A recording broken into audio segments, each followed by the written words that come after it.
Всем привет! На самом деле это мое первое видео, вообще записанное голосом. Сегодня я хочу поговорить на тему, которая, как мне кажется, будет интересна многим. Какое будущее ждет Strike, если оно вообще. На самом деле будущее всегда. Вопрос лишь в том, успеют ли разработчики вовремя обдумать все и исправить ключевые моменты. Strike, в принципе, это очень динамичная, яркая игра со стрельбой, которая в целом ощущается приятно. Но несмотря на эти плюсы, у нее есть серьезный минус, который реально мешает воспринимать игру как потенциальную киберспортивную дисциплину.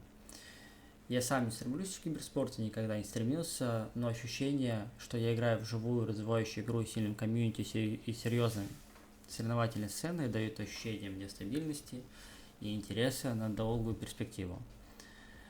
Ну, давайте сейчас поговорим о минусах. Первый же минус, который бросается сразу в глаза при запуске игры, это меню. Меню выглядит откровенно для меня слабо, оно почти без изменений перенесено с мобильной версии на ПК, и это смотрится совсем неуместно. Все слипшее, маленькое, перегруженное. Просто у ПК игр совсем другие стандарты уже давно. Я сейчас покажу вам по примеры ПК игр, чтобы вы понимали, про какие стандарты я имею в виду. Вот посмотрим, пожалуйста, папка. Это, в принципе, уже старое меню, сейчас оно чуть обновленное. Ну, чтобы вы понимали, что сверху все аккуратно, ничего на друг друга не налезает, никакие рулетки, да, есть ли какие-то там события и так далее. Но персонаж, он выглядит отдаленным, то есть тебе в глаза так не бросается. Посмотрим, это Apex Legends, схоже с папком, все то же самое, слева какие-то события, сверху меню. И Fortnite более мультяшная игра, наверное, больше схожа с нашим Strike, как по стрельбе, так и в целом по графике. И даже тут мы видим, что меню сверху аккуратно выделено. Слева события, и персонаж опять же отдален. Вот, посмотрите сейчас на Strike. Видно, как персонаж очень сильно приближен, как в мобильных играх это делают. Разработчики не подумали и перенесли с мобильной версии все меню просто в ПК. Никак не оптимизировав это, не подумав о людях, которые будут играть на ПК. А они перенесли на уже аудиторию, которая играла на мобильных версиях, перешли на ПК. То есть приток новых людей, новых игроков в игру как таковых нету. Если посмотреть по статистике Steam, как было 3604 тысячи человек стабильный онлайн суточный, так он остался. Плюс-минус 100-200 человек. Как по мне, это очень плохо.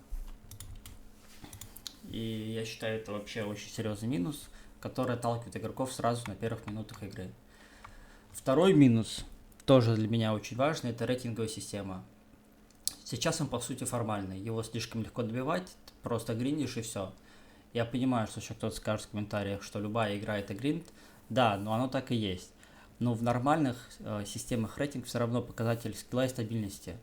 Когда ты смотришь топ-5 по серверу в Bullstrike, что за победу у нас сейчас дают там плюс 150, плюс 200, плюс 250 игрокам, а за поражение там всего лишь минус 30, минус 50, но минус 100, если у них там 7-8 место.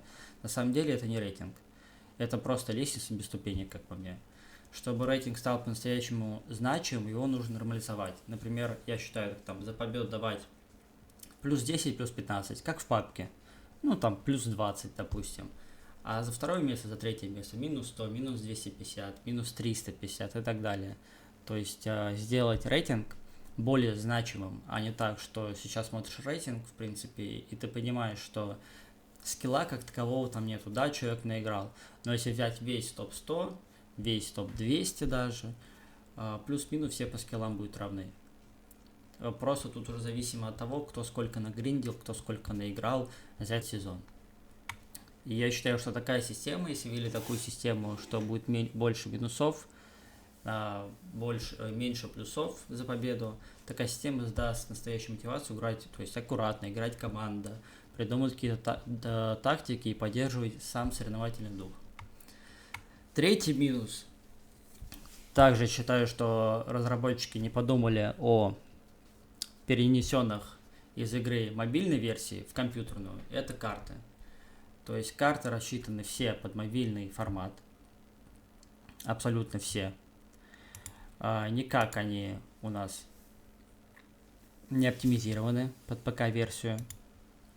Вам для сравнения скажу, например, PUBG, который для ПК, размер карты 64 квадратных километра, то есть 8 на 8. Apex 7 на 7. Fortnite 8 на 8, как в PUBG. А в Bullstrike, если взять карты, то это всего где-то 1,5 на 1,5, либо 2 на 2 километра. То есть она очень маленькая. И к чему я это говорю? Что на таких картах, ну, нет настоящей тактики, ты сам себе не придумаешь. То есть хочется в игре, как в PUBG, пространство для флангов, то есть занятие точек, игра домов, командные ротации какие-то, чтобы сквады выбивали друг друга с домов и моментальным стычкам без глубины. То есть мы тут как прыгаем из парашюта, приземляемся на крышу, уже сразу идет перестрелка. Да, в папке такое есть, я согласен. Но далее там очень большая карта, и люди разбегаются по картам, снимают какие-то ключевые позиции, ключевые дома. Тут по факту взять карты, кроме Мертвой долины, которая в принципе хотя бы плюс-минус поболее будет.